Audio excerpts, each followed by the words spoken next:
Hi guys, welcome back to this Moneycontrol live stream. You're watching Closing Bell with me, Nandita, Khemka, and my colleague here, Yatin, Mota. Well, Yatin, today's recovery from days low only demonstrates the kind of resilience that's there in the market, right? We've climbed so many walls of worry. The latest being, the budget, the market-related announcements that were made. That was also digested pretty well. Today was the monthly F&O expiry. We started on the back foot. We had very negative cues coming out of global markets. We had Asian markets, Wall Street clocking in steep losses. But even then, we didn't see any kind of a big, cut coming in. In the first half, we saw some bit of downtick, triple-digit loss on the Nifty. But look at the way we have recovered, and we managed to defend that 24,400 mark as well. The Sensex as well, defended that 80,000 mark and ended just about 100 points lower. The broader end of the markets, Yatin, were also, they paired their losses. Mid and small cap indices just about 2/10 or 0.3% lower. Advanced decline ratio was also even Stevens, 1:1. Slight tilt towards losers, but nothing to worry really. It was the auto pack that was firing up, in fact, the Tata Motors really that was firing up the auto pack that gained somewhere around 1% or thereabouts, top sectoral gainer. Energy as a pocket was also very buoyant today. So you had the HPCL, BPCL, ONGC, all of them gaining in trade. Pharma was among the top movers as well. What didn't do well, of course, was once again banks. Axis Bank, poor numbers. Absolutely. 6% lower for that stock, Yatin. So banks among top laggards. Realty and metals were other pockets. But Yatin, of course, Tata Motors, Nomura upgrade fired up the stock. Fresh high, 6% up. ONGC, SBI Life, BPCL, these are other gainers. And even L&T, despite margin miss, it has managed to hold out. Absolutely. Yatin, let's talk about losers. Axis Bank is there, but we'll talk about other losers later. But talk about the broader end of the markets. Quite a few results came out. Yeah, quite a few results. And as you were mentioning, the expiry day quite crucial because, post the budget, this was the first expiry. Into the expiry, some bit of pressure in the opening, but we managed to recover intraday. And probably that is the reason why we were almost 1:1 on the advanced decline ratio. In terms of gainers, Jyothy Laboratories has moved once again. Good move coming in for that particular stock. We have stocks like Adani Green, Syngene post the results moving 5.5%. ONGC was up 5%. IOC, HPCL, BPCL. So the energy basket, was doing quite well. In terms of result reaction, UBL post the numbers was up 4%. United Spirits after reports suggested that Andhra Pradesh is looking to probably loosen its alcohol policy. That stock moved nearly 4.5%. IDBI Bank also continues to rally along with Biocon. What did not do well post numbers is JK Paper down 8%. Some profit taking in the defense PSUs, GRSE down 5.5%. Welspun Corp down 5.5%. AU Bank ahead of the results, stock was down 4%. Kochi Shipyard, Mazgaon Dock continue to remain under pressure and profit taking. Nandita. Yeah, I think some of these shipbuilding companies have come off as much as 20% from their highs, right? So yes, we did see a stupendous run, but now they are witnessing profit booking as well. But on that note, let's talk about the stocks that are on our radar this afternoon. How can we not talk about Tata Motors? I think that is one of the stocks that has driven a good recovery, and Auto Pack especially was buoyant because of Tata Motors. Nomura has upgraded the stock to buy from neutral. Target price has been raised to 1,294 rupees, which is somewhere around 25% higher from yesterday's close price.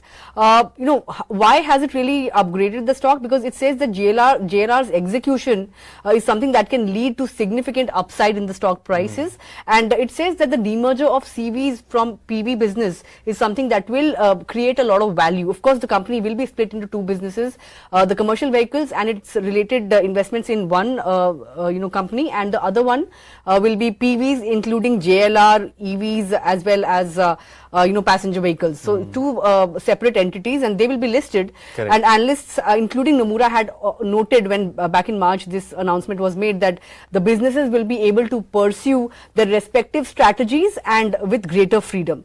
Aside of that, JLR target multiple has been raised to 3.5 times EV EBITDA from 2.75 times earlier. Nomura has upgraded the target multiple. It is also very optimistic on the margin trajectory. For EBIT margin, Nomura says that it can rise to 8.5% in FY25, 10.1% in FY27. In fact, it has the potential to go up to 11 to 12% by FY30 as well.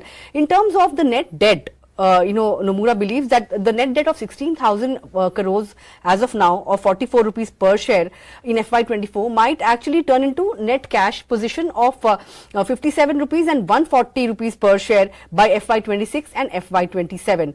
There are risks going forward, and that's a sharp drop in demand from China and European nations, and rising incentives as well. But the launch of Curve vehicle, which is scheduled for August, and Harrier EV later in FY25 could support volumes, overall volumes for Tata Motors as well. Stock is trading at at 5.4 times FY26 EV EBITDA according to Nomura.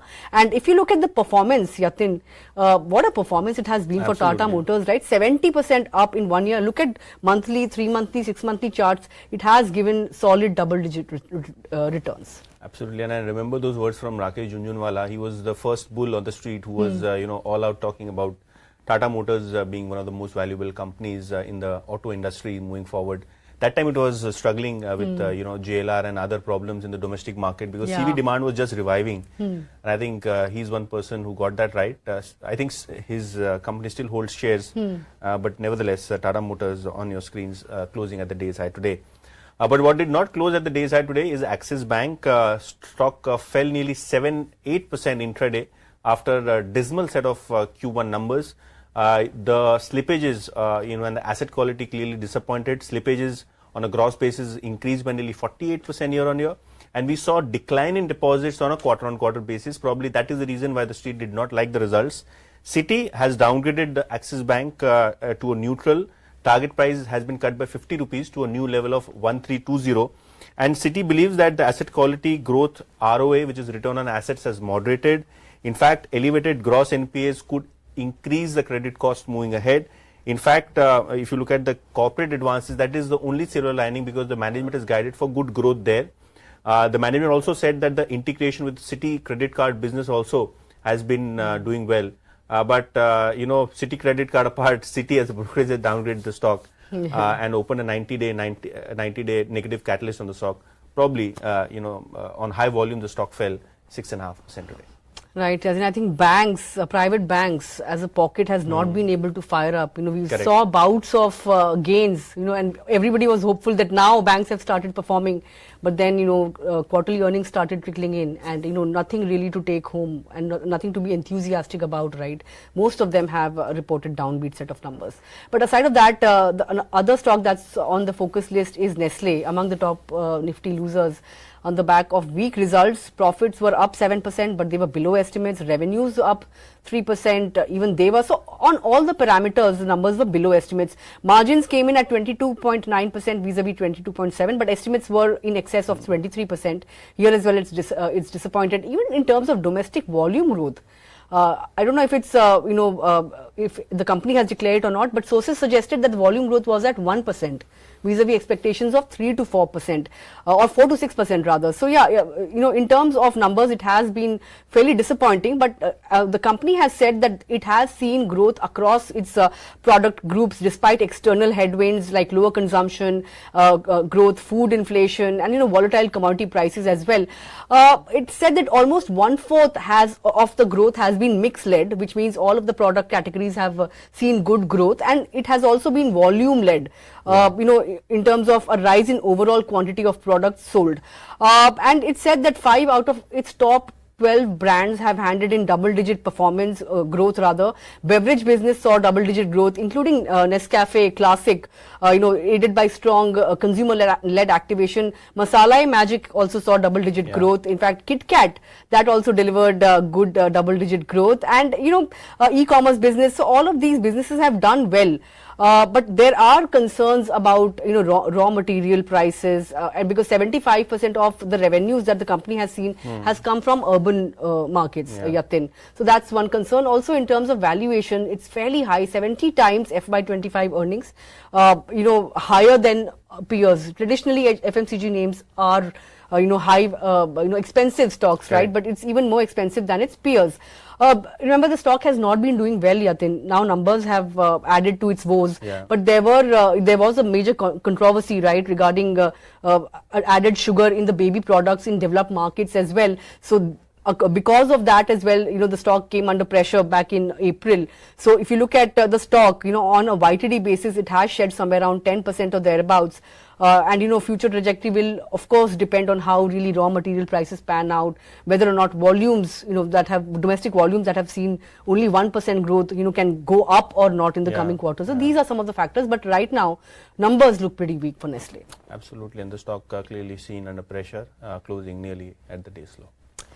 Well then, those were all the stocks rather on our radar this afternoon. Of course, with that we've come to the end of this edition of Closing Bell. It's a red alert in Mumbai till tomorrow 8:30 a.m. So I hope everybody stays safe and manages to get back home safe.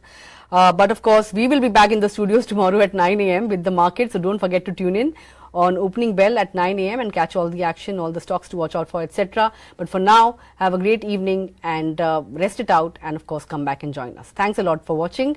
Stay tuned to Moneycontrol for all your other news and updates.